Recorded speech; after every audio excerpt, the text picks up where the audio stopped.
Dans le centre du Mali, la savane s'étend à perte de vue.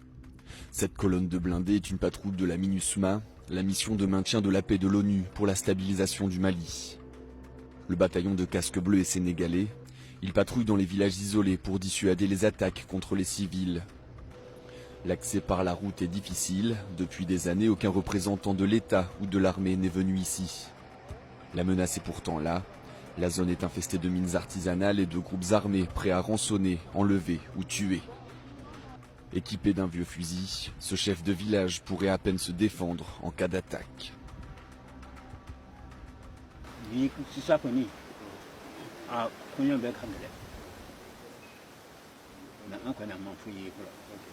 Bon, ils disent que maintenant, avec le problème, ils ne peuvent faire confiance à personne. Mais ils espèrent ne pas subir d'attaque. Peu à peu, le chaos s'installe dans les régions centrales du Mali. Des villages brûlés laissent place à d'autres villages, rasés. L'impunité s'est installée face à une police, des soldats ou des casques bleus qui arrivent bien souvent trop tard sur les lieux. En mars dernier, 160 Peuls ont été massacrés dans des attaques attribuées à des chasseurs Dogon. Et depuis, une spirale infernale de représailles embrase le pays. Plus personne ne peut empêcher le sang de couler.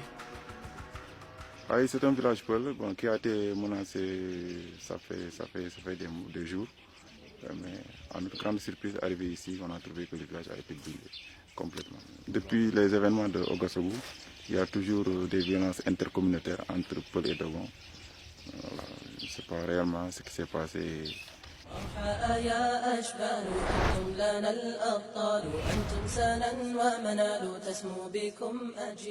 En 2015, l'émergence du groupe Massina, mené par Amadou Koufa, a importé le djihadisme dans le centre du Mali.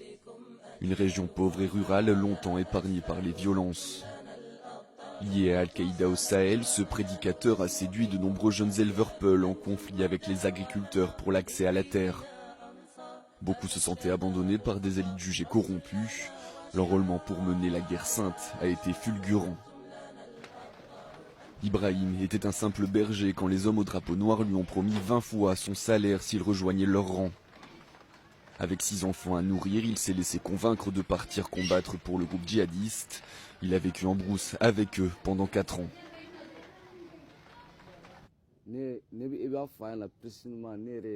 Je ne sais pas exactement combien de personnes j'ai tuées, car au début, on menait des raids sur des villages et je tirais sur les gens. Puis, on m'a demandé de les égorger, comme des moutons. J'en ai égorgé plus de 20.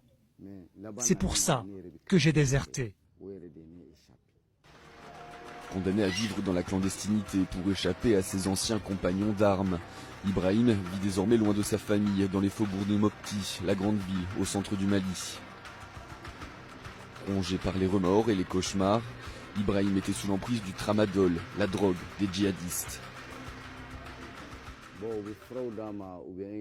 Nous étions sous l'emprise de drogue que l'on prenait en médicaments.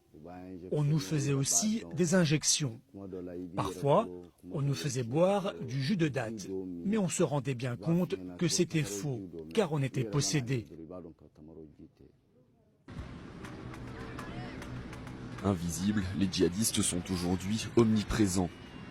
Le long du fleuve Niger, ils attaquent les pirogues des voyageurs et des commerçants. Et leurs réseaux d'informateurs ont envahi les marchés. Ils seraient même installés dans un village de l'autre côté du fleuve, à une dizaine de kilomètres de la base régionale de la MINUSMA. Ce préfet du centre du pays fut une de leurs victimes. Il est resté pendant 9 mois ligoté à un arbre, jour et nuit. C'est le seul survivant parmi la dizaine de ses codétenus. Ils veulent une application de la charia. C'est ce qu'ils ont demandé. Et c'est pourquoi, selon eux, ils ont pris le fusil, le Coran, et ils ont dit qu'ils ne vont pas abandonner. De nombreuses femmes ont également été la cible de violences. Amina a été kidnappée pendant 15 jours par un groupe se battant au nom de l'islam. Elle a vécu un enfer. Ils m'ont attaché les 2 bras et les 2 mains. Mes bras étaient tailladés. C'est eux qui les ont tailladés avec un couteau. Les 2 bras.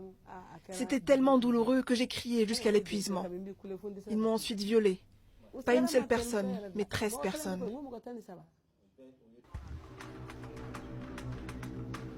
Face à ces horreurs, des voix s'élèvent pour enrayer le cycle effroyable des violences. Sékou Boli est un homme d'affaires. Il souhaite extraire les jeunes Peuls des griffes des groupes djihadistes en les intégrant à un programme de désarmement et de réinsertion appelé DDR. La tâche n'est pas facile. Les Peuls sont fréquemment associés au terrorisme et profondément stigmatisés. Dans la brousse, même si tu es Peul, tu es berger, tu n'es pas un djihadiste. Si on te voit, on te tue, on va dire que tu es djihadiste.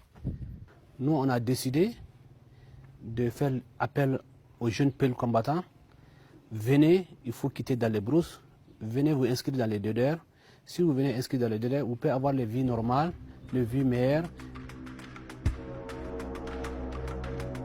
Pour se protéger des Peuls, de nombreuses communautés Dogon et Bambara ont créé leur propre milice d'autodéfense. Lourdement armées, elles mènent des raids contre les Peuls pour se venger. Les violences n'en finissent plus. En un an, plus de 50 000 personnes ont dû fuir leur village dans le centre du Mali pour se réfugier dans des camps de fortune à Mopti ou à Bamako. Ici, tous les déplacés sont Peuls. Ils ont perdu une grande partie de leur troupeau quand une milice Dogon a attaqué leur village. On ne veut pas se venger, c'est Dieu qui peut défendre les uns et les autres. Ce que l'on veut, c'est que la guerre finisse et qu'on puisse rentrer chez nous. Malgré l'intervention de l'armée française en 2013 et la présence de plus de 11 000 casques bleus, la cruauté et la barbarie continuent de régner au Mali. Des régions entières échappent à leur contrôle et les violences s'étendent désormais au Burkina Faso et au Niger voisin. Là aussi, les groupes djihadistes capitalisent sur la pauvreté et le sentiment d'abandon pour recruter parmi les nomades et répandre leur idéologie. Pour les Peuls du Mali et d'Afrique de l'Ouest, l'avenir s'assombrit jour après jour.